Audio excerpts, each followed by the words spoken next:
All right, last question here, guys. So for this one, try this one out on your own, and then you can view the solutions. So pause it now, and I'm going to go through the solutions now. So make sure you pause it. That way, you guys have a chance to kind of think some things through, and then see if what you guys did is kind of what I did. So that'd be really cool to see. And if not, if you guys did different things, we should overall, in the end, should have the same answer. Just sometimes they get more complicated than others, but eventually our end should be the same, okay? Pause the video now. I'm going to go through solutions right away here. So for question number 4 here, we need to algebraically solve 2 cosecant squared of x plus cosecant minus 1 is equal to 0. We need to give the general solutions expressed in radians. So to start here, what we'll notice here is that this we can most definitely factor. And if you want to, you guys can change this in terms of cos, or I guess sine, but this looks really nice as is, and if not, we're dealing with fractions, and nobody likes fractions, let's be honest. So what we can do is, let's factor this. So we have a product of 2 and a sum, product of -2, that'd be 2 times -1, and we have a sum of 1. Now what two numbers would give you that? Here we have negative, I guess it'd be -1 times 2. -1 times 2 will be -2, and then a sum, add those two numbers together, and we have +1 right there. So we're going to rewrite that middle term cosecant x in terms of, with the coefficient of -1 and 2. So we have 2 cosecant squared of x plus 2 cosecant of x minus cosecant of x minus 1 is equal to 0. Then we're going to pull out common factors from our two little groups there. There's 2 cosecant of x in common. So what we'll have left there is cosecant of x plus 1. And, oops, sorry there. And in our second one here, we'll just take out a -1. And that is cosecant of x plus 1, and that's all equal to 0. Now these two terms here, they have cosecant x plus 1 in common, so we're going to pull that out. Cosecant of x plus 1. What we're left with is 2 cosecant of x and a -1. And that is all equal there to 0. So I'm just going to scroll on down here. And now what we're going to do is we're going to write each of those factors as being equal to 0. So here we have cosecant of x plus 1 is equal to 0. And our second factor is 2 cosecant of x minus 1 is equal to 0.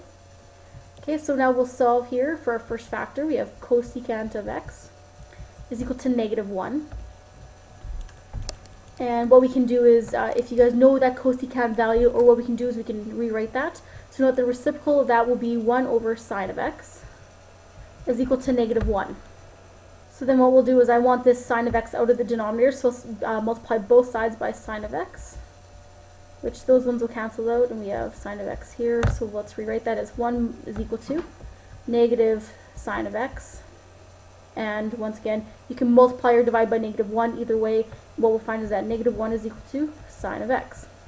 Then you can ask yourself, when is sine of x equal to -1? And remember, we're dealing with the general solution in radians. So what value of radians will give you a sine of x as equal to -1? So here we'll write, and if you guys remember that, that is equal to 3 pi over 2. That is the only time that that ever happens in your unit circle. So it's going to happen once per revolution. So we're going to add 2 pi n, where n is an element of integers. Okay. So for our second one here, we have 2 cosecant of x minus 1 is equal to 0. We're going to simplify by moving 1 on over. So we have 2 cosecant of x is equal to 1. Then we'll divide both sides by 2. So we have cosecant of x is equal to 1 over 2. Then we'll rewrite, just like we did over here, we'll rewrite cosecant as 1 over sine of x is equal to 1/2.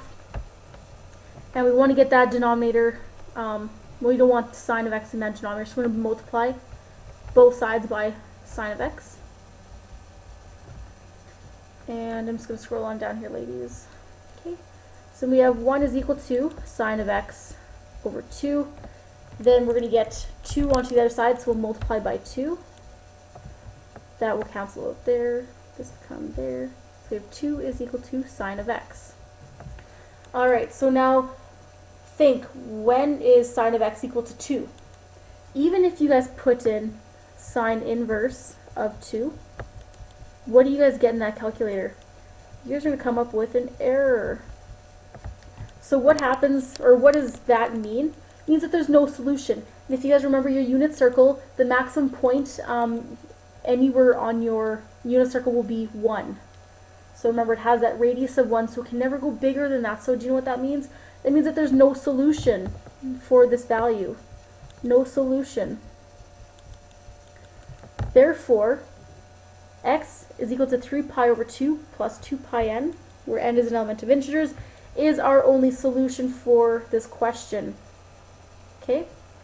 That's it. That's all. So you guys, maybe the biggest thing here that we've actually never seen this before is what happens when we get an error. That means that there's no solution. So you guys can even think about that. So yeah, sine of x, that will never, ever be 2. Okay? So there you guys are. And you guys can get onto your homework, and we'll see how things go. Let me know how these, I guess I'm trying to do these videos differently, so please let me know how they are. If they're working, I will keep doing this. If not, we're going to have to keep figuring out how we can make this work for you guys, okay? Thank you so much, and have an awesome day.